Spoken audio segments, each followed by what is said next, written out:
Guerra Cristera y movimientos obreros.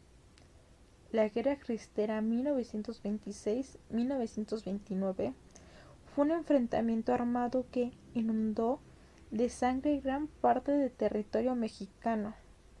En esta contienda lucharon los que se conocieron como cristeros contra las políticas de intolerancia religiosa promulgada por el gobierno de Plutarco Elías Calles.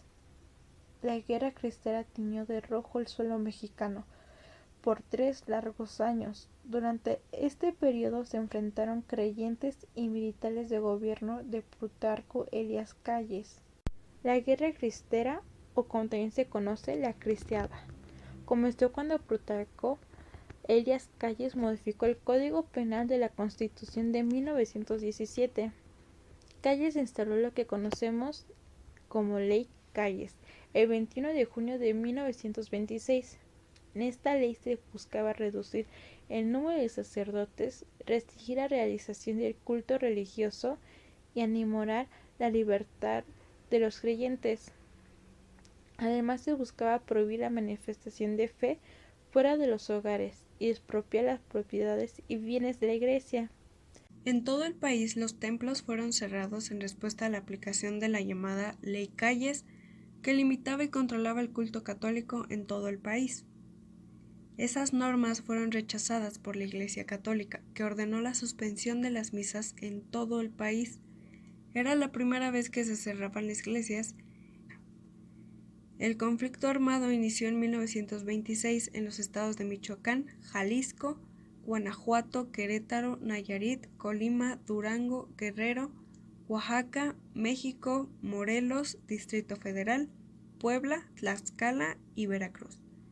Y aunque oficialmente se daría por concluido en 1929, la persecución religiosa y enfrentamientos continuaron hasta 1937. En Chihuahua, el brote armado fue contenido por el ejército, por homicidios como el de Yocundo Durán fueron comunes. El asesinato en Santa Isabel del Padre Jesús Maldonado Lucero, quien fue canonizado por el Papa Juan Pablo II, se dio en este contexto en 1937. En agosto de 1926 se dieron los primeros levantamientos que fueron desencadenando el inicio de la Guerra Cristera o Cristiada, nombrada así por el grito de batalla que adoptaron los rebeldes: ¡Viva Cristo Rey! En enero de 1927 circularon en El Paso, Texas, volantes impresos por los caballeros de Colón en los que proclamaron al líder de la Asociación Mexicana de Juventud Católica, René Capistrán Garza, como presidente de México en cuanto triunfara la rebelión cristera. Los rebeldes tenían incluso como ministro de guerra al abogado José Gándara, quien vivía como refugiado en la ciudad paceña. La Junta Revolucionaria Católica que formaron informaba que el nuevo presidente establecería su gobierno en la ciudad de Chihuahua, donde consideraba que no sería necesario combatir, dado que Capistrán tenía bastante respaldo de los feligreses y creía que dominaba el panorama. La violencia no tardó en presentarse cuando este año un grupo de 100 campesinos armados procedentes de diferentes rancherías de la Sierra Tarahumara sintieron el problema de San José Becachic, donde se enfrentaron con la Guardia Municipal a tiros. Los rebeldes iban encabezados por el cabecilla Marcelo Estrada y, por dejar claros los orígenes del movimiento, portaban un estandarte de la Virgen de Guadalupe y un retrato de Miguel Hidalgo y Costilla, que en la parte de atrás tenían pintadas con letras rojas las leyendas Libertad y Religión y Viva Cristo Rey. En 1929 se asomaría una solución al conflicto cuando el Vaticano dio poderes a los obispos para negociar la paz, a cambio de una amnistía completa para el clero y los fieles, así como la restitución a la Iglesia de templos y seminarios, y libertad de relaciones entre Roma y episcopado. El presidente Emilio Portes Gil accedió en el primer y último punto.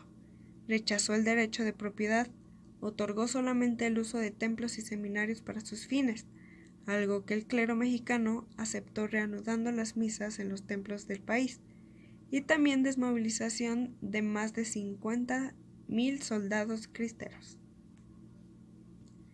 Hasta entonces, en los campos de batalla habían muerto 14 generales del ejército, 2.000 oficiales y 55.000 soldados y auxiliares, lo que equivalía al 70% aproximadamente de los efectivos con los que el ejército había iniciado la lucha.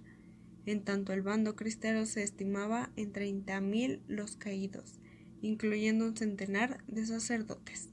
La oposición obrera.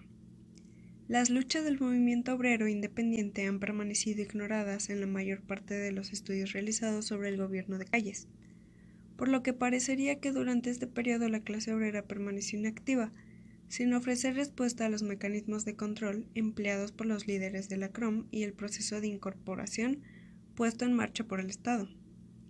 Sin embargo, la movilización del proletariado independiente se manifestó con fuerza a todo lo largo del gobierno de Calles, en forma de numerosos conflictos huelguísticos que, si bien en su mayoría adquirieron un carácter reivindicativo, con frecuencia plantearon una decidida oposición al encuadramiento sindical de la CROM.